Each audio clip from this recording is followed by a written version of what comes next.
우리 명준호 대표가 되겠습니다. 오늘 어떤 회사 말씀을 하시나요?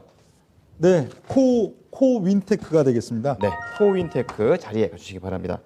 자, 코윈테크 공정 자동화 설비를 만드는 그런 회사인 것으로 알려져 있는데요. 구체적으로 어떤 부분을 영위하고 있는지 대표 모셔놓고 들어보도록 하겠습니다.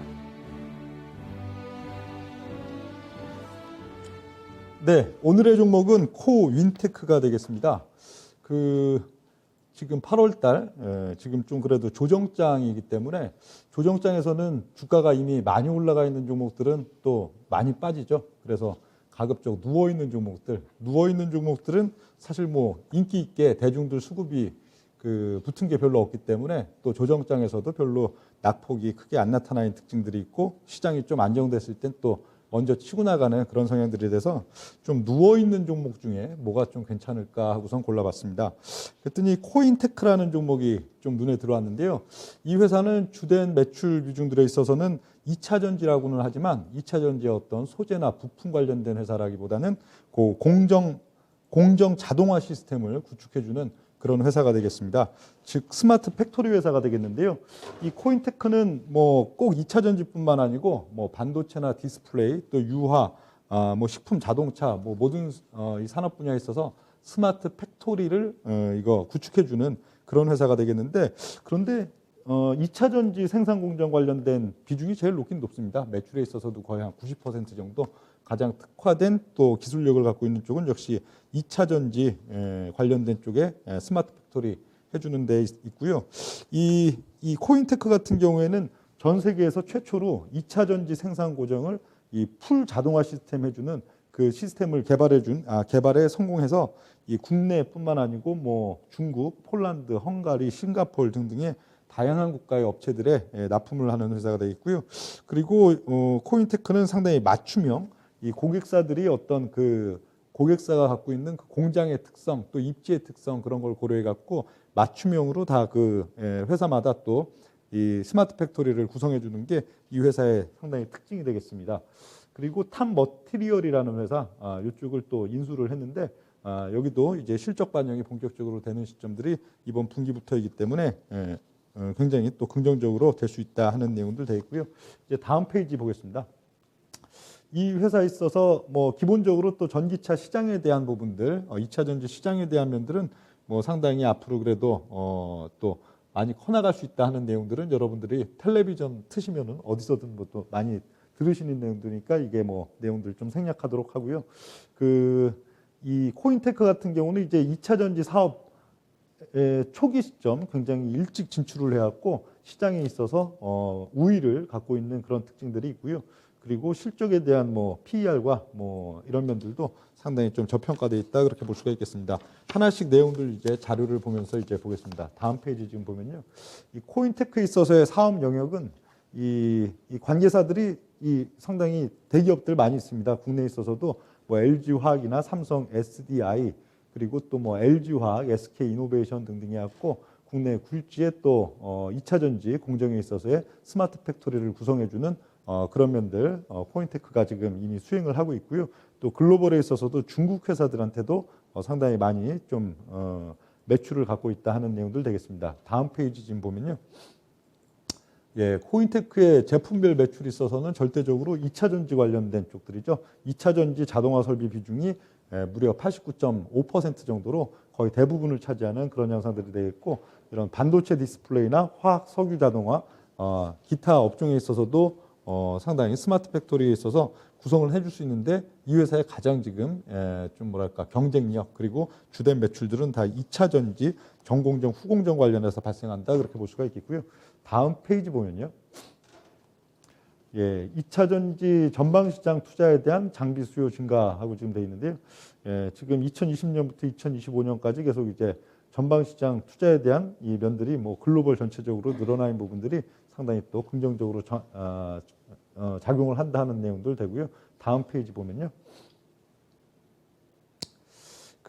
이 코인테크는 2차 전지 쪽에 상당히 일찍 진출을 했었습니다. 2012년도에 삼성 SDI 2차 전지 후공정 납품을 처음에 시작을 했었고요. 그러고서는 이제 2015년 정도에는 이제 중국의 대표적인 또 메이저 회사들에 있어서 납품이 시작됐었고, 그리고 최근 2017년도에는 이제 LG화학이나 SK이노베이션 등등으로 이제 후공정 관련된 납품 고객사들도 상당히 확장하는 이런 구조를 가져갔고, 이 시장 우위를 선점했을 뿐더러 또 상당히 좀 그동안 이 준비된 업력도 상당히 길다 하는 그런 내용들 되고요.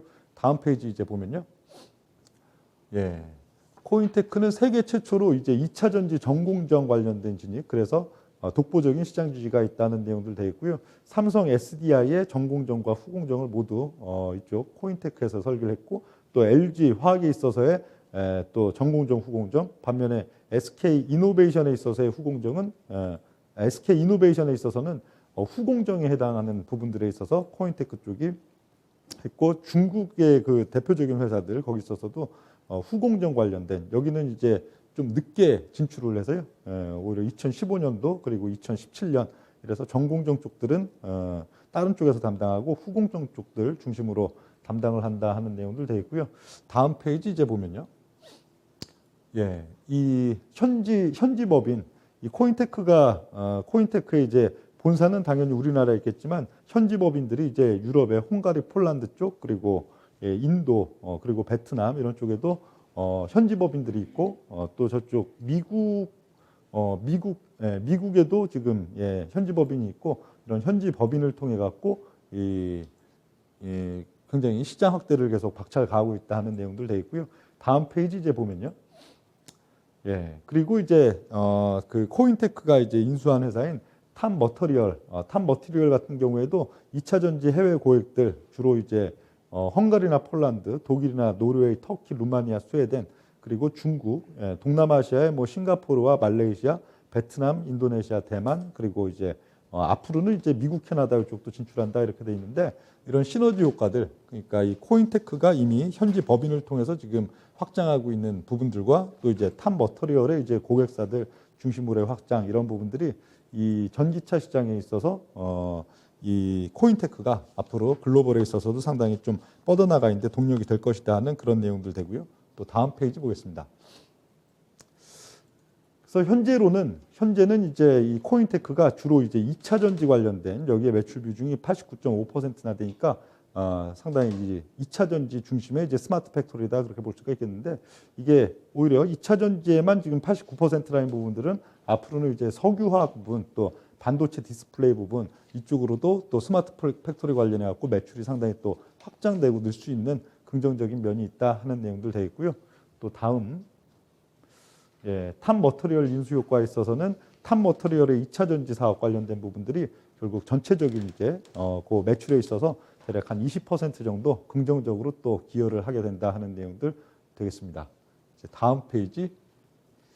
코인테크 실적 부분들을 본다면은 작년에는 굉장히 안 좋았었죠. 작년에는 이제 영업이익이 거의 적자만 간신히 면하는 정도 나타나는 양상이었는데, 이건 역시 작년도 이제 연초부터의 코로나 상황들이 뭐 각 국가 또 우리나라에 있어서도 이런 뭐 이 스마트 팩토리 환경들 그걸 뭘 적극적으로 투자한다 하는 면에 있어서는 역시 좀 지연되거나 또 어떤 결정을 유보하는 그런 상황들이 되기 때문에 작년도는 매출과 이익이 상당히 좀 줄었던 그런 면들이 있고, 그게 또 오히려 올해로 이연되면서 상당히 올해는 매출액도 상당히 좀 좋고, 또 영업이익과 당기순이익도 상당히 턴어라운딩이 강하게 나타나는 그런 기조이다 하는 게 코인테크에 대한 내용들이 되겠습니다. 네, 스마트 팩토리를 구축해주는 회사 코인테크에 대해서 대표의 설명을 들어봤습니다.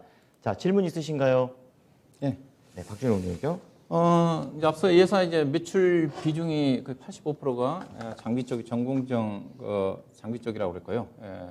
근데 이제 표를 하나 좀 올려주시면, 그 회사가 이제 집중되어 있는 게 LG 에너지 솔루션하고 삼성 SDI지 않습니까? 그래서 SK 이노베이션은 제가 없는 걸로 알고 있어요. 그건 네. 앞서 얘기했다시피 이제 중국의 거래처가 있고 해외 쪽은 이제 추진하고 있는 것 같고, 근데 지금 그 캐파를 보시게 되게 되면 LG 에너지 솔루션은 투자를 많이 했어요. 그 다음에 그 증가율로 따지면 SKG 그 이노베이션이 상당히 증가율이 가장 높습니다. 그래서 지금 40기가와트인데 5배 증가하지 않습니까? LG화학은 2배 정도 같은 시점에서. 근데 삼성 SDI는 거의 증가가 없어요. 그렇죠? 이게 그럴 수밖에 없는 게 현재 지금 배터리 수주가 LG가 아마 150기가와트, 그 다음에 SK이노베이션 130, 그다음에 삼성 SDI는 40기가와트밖에 안 되거든요. 그래서 이 회사가 주력하고 있는 LG라든가 삼성 SDI가 아직은 캐파 증설이 예정돼 있지 않다. 이재용 회장이 나와 삼성 SDI 투자할지 모르겠죠. 그래서 다른 쪽의 매출처가 좀 다변화돼야 할 필요가 있는 게 아닌가 생각하는데 네. 어떻게 생각하십니까? 네, 코인테크 같은 경우에 지금 뭔가 굉장히 고성장 기조 속에서 실적이 이미 많이 늘고 있고 그런 가운데서 이제 주가가 굉장히 탄력적으로 올라와 있는 위치라면은 사실 뭐 그런 게 꼭 수반돼야 이제 주가가 더 오를 수 있거나 아니면은 또 주가가 안 빠질 수 있는 그런 동력이 되어 있는데 코인테크는 지금 상장 이후에도 거의 한 2년 이상 가만히 좀 누워 있는 상태입니다. 그런 지금 양상들이기 때문에 만약 말씀하신 대로 이렇게 뭐 추가적인 이제 삼성 SDI나 LG 에너지 솔루션 관련된 또 매출이 크게 발생하는 부분들이 되면 주가는 훨씬 더 탄력적인 주가 상승이 나타나겠지만 운용력이 봤을 때는 코인테크가 실적이 즉시적으로 크게 뭐 매출이 더 늘어나거나 하지 않는 양상들 속에서도 시장에서 오히려 또 같은 2차 전지 관련주 또 전기차 관련주 안에서도 오히려 주가가 이미 너무 많이 유동성 장세 속에서 올라가서 조정을 받고 있는 종목들을 피해서 오히려 새로운 가치주를 또 발굴하고 이렇게 들어오는 수급들의 그런 관점에서는 대단히 매력이 있는 종목으로 보이기 때문에 제 생각에는 당장 올해 같은 경우에는 어떤 실적적인 강력한 동력보다는 오히려 주가가 오르지 별로 안 오른 부분들 이게 훨씬 매력적으로 작용되지 않을까 그렇게 좀 생각을 합니다. 네, 다음 질문 있으신가요? 네, 아까 그 실적 요약하신 것 좀 잠깐 보여주시면은 그 코인테크가 이제 올해 예상되는 영업이익이 135억이고 당기순이익이 111억 이렇게 나왔거든요. 근데 이제 이 회사가 작년 같은 경우 뭐 코로나 인해서 뭐 제대로 사업하기가 힘들었다 하더라도 2018년이나 19년도 같은 경우는 매출 대비해서 영업이익이나 당기순이익이 훨씬 더 높게 나왔거든요. 네. 그러면 올해 같은 경우는 매출은 증가는 확연하게 크게 증가를 하는데 영업이익과 당기순이익이 그만큼 떨어졌다는 얘기는 경쟁사가 그만큼 많아졌다 이렇게도 해석이 되거든요. 네. 그러면 이 회사가 다른 경쟁사 대비해서 가격적인 부분 말고 탁월한 기술력이 우위를 차지하고 있다면 사실 저렇게 영업이익이 떨어지거나 하진 않을 텐데 이 부분에 대해서 다른 경쟁사 대비해서 특별하게 코인테크만의 더 기술력이 높다 이런 부분이 있나요? 네. 그 회사에서는 그렇게 얘기하더라고요. 회사에서는 그 이익이 뭐 탄력 있게 지금 2019년 이상으로 지금 증가되지 않고 있는 부분에 있어서 성과급 지출이 굉장히 크다라고 회사에서는 얘기하는데 제 생각에도 오히려 지금 뭐 경쟁에 대한 부분뿐만 아니고 코로나 이후에 지금 시점들이 각 뭐 이 코인테크의 이제 매출과 이익을 늘려줄 회사들이 그렇게 아주 탄력적으로 이게 마진을 많이 못 주는 구조들이 그또 매출액은 상당히 늘어도 이익과 순이익에 있어서 크게 증진은 안 되는 그런 효과를 보이는데 저도 그 부분은 일정 부분 강운용역이랑 비슷하게 생각합니다. 시간이 많지 않아서 다 네, 추가적으로 마지막 질문하겠습니다. 말씀드리고 싶은데요. 예. 그 실적 표를 좀 보여주시면 예사가 그 상반기 때 실적이 상당히 부진했지 않습니까? 앞서 네. 얘기했다시피 매출액은 많이 증가됐는데 영업이익은 30억밖에 안 돼. 표를 좀 보이시게 되면 근데 예사가 지금 연간 영업이익이 135억 잡혀져 있단 말입니다. 왜냐하면 반기에 30억 정도밖에 안 나왔는데 매출은 거의 지금 40% 나왔어요. 연간 추정 실적에 1287억인데 이제 516억 나왔으니까. 근데 100억이 하반기 때 나올까요? 쉽지는 않아 보여요. 근데 제가 왜냐면 지금 원익 PNT라든가 원익 P&I라든가 하나기술은 검증을 받은 것 같아요. 왜냐면 저도 최근에 장비 정보도 사가지고 실패한 적이 있는데 추정 실적하고 너무 차이가 나더라고. 그래서 너무 이게 추정 실적이 과다하게 잡힌 게 아닌가. 그래서 위에 있는 것들은 검증돼 있는데 PNT라든가 원익 P&I는 그래서 네. 너무 실적이 좀 과다하게 잡혀져 있는 게 아닌가 생각이 좀 들거든요. 네. 그런데 또 그런 게 있죠. 2차 전지 관련된 회사들은 딱 그냥 실적에 그 비례해서 주가가 올라가기보다는 그 2차 전지 관련 기업 중에 어떤 영역에서의 특화된 기술과 특화된 어떤 그 면이 있다 하면은 오히려 주가가 계속 오르면서 퍼 수준은 이익이 따라오지 못해갖고 20배에서 뭐 40배, 50배, 60배로 퍼만 올라가는 경우들도 상당히 많기 때문에 코인테크에 그래도 요 2차 전지 관련 이 스마트 팩토리 관련된 그래도 독자적이고 특화된 이런 경쟁력들이 시장에서 좀 부각되는 그런 양상들 속에서는 코인테크가 현재 워낙 싸기 때문에 시총 자체도 2천억이지만 또 밸류적 지표들도 섹터 내에서 워낙 싸기 때문에 상당히 또 주가가 부양될 여지는 네. 있지 않을까 그렇게 좀 보여집니다. 자, 그럼 코인테크와 관련된 전략 들어보도록 하겠습니다. 네, 코인테크 같은 경우에는 지금 뭐 그렇게 대중들한테 많은 많이 이렇게 알려지거나 때가 탄 종목은 아니기 때문에 어떤 트레이딩 관점보다는 만약에 어느 시점 이제 또 수급이 붙기 시작하고 주가가 오르기 시작하면 꽤 많이 올릴 수 있다 하는 그런 뭐 일종의 가치 투자 개념 그런 쪽으로 봐야 될 걸로 보이고요.